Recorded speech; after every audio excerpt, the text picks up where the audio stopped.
everybody! So it's time to tell you my thoughts about the new Christian film Woodlawn. And this is made by the Irwin brothers, who had previously done Mom's Night Out, which I actually thought was funny. I know a lot of people hated it, but it made me laugh. So there you go. I think this one is one they should be proud of. I think this is a solid, entertaining film for Christian audiences. It basically tells the story of Tony Nathan, who was one of the first African American players to come out of Birmingham, Alabama, into the NFL.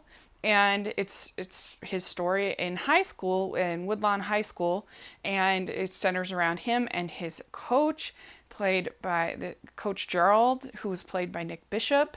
And basically, they've just integrated the schools, and so this is kind of new. And of course, they're integrating the football team, and how is that all going to work? And the community and the support, and the coach trying to coach the team, and his struggles with different things going on during that time.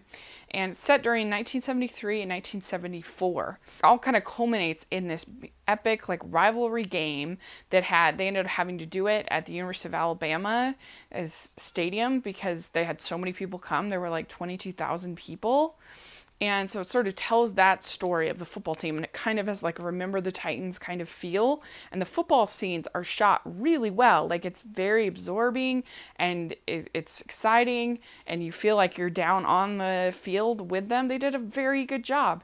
And the cinematography throughout this film I thought was really solid, and it looks nice. It's a huge step up.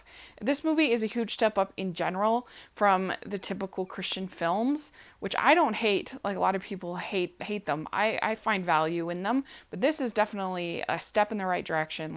It's a quality made film.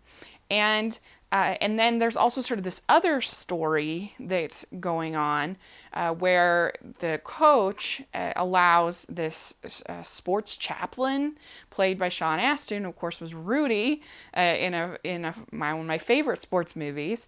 And so Sean Astin plays this guy who is kind of there to sort of set up Fellowship of Christian Athletes and to inspire the kids and try to help them to overcome this sort of racial division and this divide that is creating all this conflict. And he inspires them about how through faith in Jesus, they can not only do their best in the game, but also be winners as far as all of this turmoil that's surrounding them. He really inspires this whole team, and they become converted, and then the coach becomes converted, and they have this whole sort of message of believe and be strong. And anyway, so it's very inspiring, and this is not a movie I don't think for non-believers, for non-Christians. It doesn't have that kind of crossover appeal like I think a Freetown earlier this year did, but I would say it's not as bombastic as most of the Christian films of A God's Not Dead or a Do You Believe, or these kinds of films. Or certainly War Room was way more bombastic than this. It's there, and it's probably too heavy-handed for non-believers, but it's better. They did a better job with it, and just kind of making it part of the story until the very end when it becomes this ministry, and it's oh man, I wish I hadn't done that. But overall, I didn't mind it, and I did feel kind of inspired and by it. And it's not as much of a Sunday school lesson as War Room was, for instance. And I thought all the performances were really solid.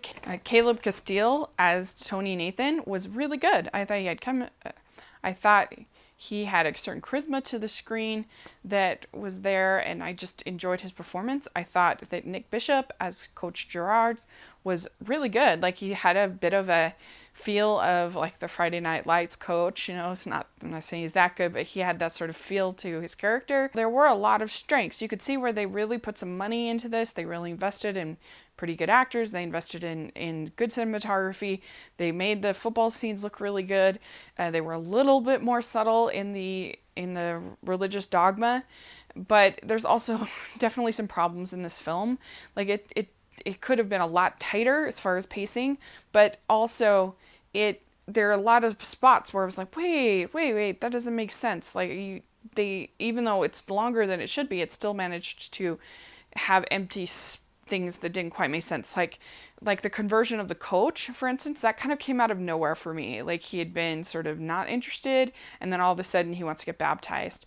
And so there were a lot of things like that where I'm like, wait, and, you know, the relationship between the Tony character and this girl, I felt like that kind of went from they went on one date and to I'm in love with you and everything. I thought that there was something missing there, and, you know, a couple other things where it was just like, wait. And the other thing too is that I felt like it was a little bit of like a villain of the week, you know, that for like 10 minutes this would be the bad guy of the film, and then for 10 minutes there'd be a different bad guy, and then another and another and another and another. And so that was just kind of like, you don't need to convert every person to your mission in order for it to be a good movie. Like, and so I felt kind of like, was like, well, this person's bad. Oh, we're going to convert him. And then this person, oh, not anymore. And so that also, I felt like the music was so over the top that it took something away in certain scenes. Like, especially the first 15 minutes, there's just this crazy music, and you're like, they're just driving in a car. Like, this should be the kind of music you hear in an ultimate climax, like the big moment, and it's in this like beginning scene where they're driving. So I thought that could have been better, but overall, I was entertained. I did enjoy watching it. I had a good time. I think that if you are a Christian and you're looking for a quality film that's well made, that'll inspire your family, I think this will do it. I think they'll like it. So yeah, let me know what you think of Woodlawn if you saw it. It's one that's really hard to give a grade to because it is so much better than some of the other films, but I do see the weaknesses, but yet I was really entertained. So I don't know what grade I give it, but just kind of listen to the review, and if you think it sounds like something that you'd like, then you probably will like it. Sounds like something that's not really your cup of tea, then I probably would give it a pass. But it's a step in the right direction for sure. So thanks so much. Please subscribe to my channel, and I'll talk to you later. Bye.